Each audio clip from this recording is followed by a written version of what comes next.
Bonsoir Jean-Louis Chilansky. Bonsoir. Vous êtes le président de l'Union française des industries pétrolières et vous avez rendu hommage dès ce matin à Christophe de Margerie.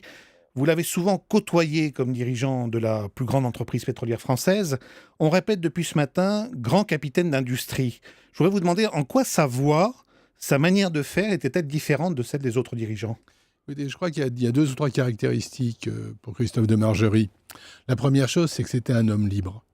C'est un homme qui disait ce qu'il pensait, c'est un homme qui était très direct et qui osait. C'était quelqu'un qui était non conformiste. Et puis d'autre part, c'est quelqu'un qui avait une empathie naturelle. Il aimait parler avec les gens, il aimait les contacts, il se déplaçait. La preuve, hier, il était à Moscou. Et puis la troisième chose, c'est qu'il avait un rayonnement mondial. Total, c'est pas seulement une entreprise française, c'est une entreprise de rayonnement international. Et de nouveau, Christophe de Margerie était partout. Il voyageait, il rencontrait des gens en Russie, au Moyen-Orient, en Afrique. C'est ça les trois éléments. Comme avocat, si je puis dire, de la cause pétrolière, c'était une voix différente, remarquable Oui, alors parmi les dirigeants de ces entreprises? ouais, alors pour moi, c'est un point absolument clé parce que vous le savez bien, en France, il y a une méfiance considérable à l'égard du pétrole, à l'égard des compagnies pétrolières. Elles sont accusées de tous les maux. Il disait simplement qu'on a besoin de pétrole, on a besoin de gaz. Les sociétés pétrolières, dont la sienne, Total, font leur métier. Ils font leur métier aussi bien qu'ils le peuvent. Et donc, c'était des entreprises à respecter. Et ce combat-là, je le partageais avec lui. Alors justement, méfiance, vous disiez à juste titre, Maurice Lévy ce matin rappelait au micro de Thomas Soto que Christophe de Margerie souffrait un peu de l'image assez controversée de Total auprès des Français, bon, à cause de la catastrophe de l'Erika, de l'affaire AZF, peut-être aussi de l'exploration du gaz de schiste à l'étranger. Vous avez remarqué ça chez lui, cette souffrance? Je ne sais pas si le mot souffrance est exact, mais en tous les cas, Regret, oui, regret. Voilà, on pourrait dire. C'est quelque chose qui le préoccupait. Il trouvait que ce n'était pas normal que dans un pays comme la France, sa société, Total, inspire ce genre de sentiments négatifs. Il faut bien voir que Total est un cas très particulier. Il n'y a pas beaucoup de sociétés de cette nature dans le monde du pétrole, en dehors des anglo-saxonnes, qui aient une importance et un rayonnement de cette envergure. Il vous a jamais dit à vous, Jean-Louis, je vais acheter un paillasson marqué Total pour le mettre devant chaque palier de chaque Français? Non, il n'est pas allé jusque-là. Mais c'est vrai que dans nos conversations, ça revenait régulièrement. L'état d'esprit des Français, comment on peut faire? C'est pas juste que les gens nous voient comme ça. Et je lui disais, non, c'est pas juste, on va continuer à travailler. Jean-Louis Chilansky, est-ce que ce soir et dans les jours qui viennent, Total est confronté à un vrai problème de succession? Est-ce que l'après-Margerie va être difficile à construire, sachant que beaucoup soulignent quand même l'emprise qu'il avait sur Total, et certains ont même parlé d'un patron un peu écrasant? Je ne sais pas si c'est un patron écrasant. En tous les cas, il incarnait sa société, il incarnait Total. Et une disparition aussi brutale, ça ne peut pas aller sans conséquences, c'est pas facile. Mais il faut dire deux, trois choses. La première chose, c'est que les dirigeants de Total sont de très grande qualité. La deuxième chose, c'est qu'il avait dit depuis longtemps qu'il souhaitait que sa succession vienne des rangs de Total. C'est une tradition dans cette société.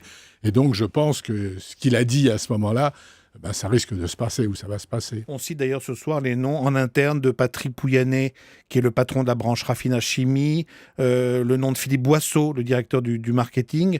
Bon, imaginons que vous ayez à choisir le nom du successeur. Non, j'irai pas. Non, j'irai pas sur ce terrain-là. Personne ne sait. Je crois qu'il va y avoir une réunion du conseil d'administration de Total. C'est ça l'organe qui va décider. Et ce qui est important, c'est que cette réunion ait lieu rapidement, de façon à ce que l'incertitude, les spéculations soient dissipées. Pour une grande entreprise comme Total, il est important qu'il y ait rapidement quelqu'un à la tête, et je crois que c'est ce qui va se passer. Quel serait le portrait robot, alors, si je vous demandais du successeur idéal de Christophe de Margerie? Quelles sont les qualités, selon vous, indispensables, requises pour que le paquebot Total continue à voguer sur les océans? Écoutez, c'est les qualités de tous les dirigeants des grandes sociétés pétrolières, c'est-à-dire de la rigueur, un rayonnement international et un sens des gens. Voilà, les trois qualités. D'accord. Alors, je parlais tout à l'heure du gaz de schiste. On sait que le président de la République, François Hollande, et le gouvernement actuel de Manuel Valls sont opposés catégoriquement à toute recherche et exploration en France. Jean-Louis Chilansky, vous regrettez cette position? Oui, nous regrettons cette position. Et d'ailleurs, c'était un des sujets que je discutais avec Christophe de Margerie. Il y a quelque chose qui nous chiffonnait beaucoup, c'est le fait qu'on ne va même pas voir si on a de la ressource. On ne va même pas voir ce qu'on a sous nos pieds. Et ça, franchement, c'est pas une attitude pragmatique, c'est pas une attitude du XXIe siècle. Il le disait, Moi, je l'ai redit après lui, évaluons la ressource, évaluons ce que nous avons en France en matière de gaz et de pétrole de schiste. Encore une fois, Total le pratiquait, notamment en Grande-Bretagne. Bien sûr. En même temps, on sait bien que aller voir, ça suppose qu'on peut aller au-delà de voir une fois qu'on a vu. Oui, mais on ne sait pas ce qu'on a, bien sûr. Mais la première chose, c'est de savoir s'il y a effectivement une ressource ou pas. Quand on saura s'il y a une ressource, ben on discutera des conditions dans lesquelles on peut l'exploiter. Mais pour l'instant, franchement, on ne sait même pas si cette ressource existe. Un dernier mot sur Christophe de Margerie. Vous avez peut-être entendu ce matin le texte du tweet du socialiste Gérard Filoche qui a parlé de suceur de sang à propos de l'ex-patron de Total. Ça vous a choqué ? Écoutez, oui, ça m'a choqué. Mais ça revient à ce que je vous disais tout à l'heure. Il y a un courant de pensée ou d'expression qui ne correspond pas à la réalité. Total ne suce pas le sang de personne. Total fournit, comme les autres sociétés pétrolières, de l'énergie, du gaz et du pétrole à un monde qui en a besoin. C'est aussi simple que ça. La France importe 100%, quasiment 100% du gaz et du pétrole qu'elle consomme. Sans des sociétés comme Total, on ferait quoi ? Merci beaucoup, Jean-Louis Chilansky, président de l'Union française des industries pétrolières, d'être venu dans Europe Nuit.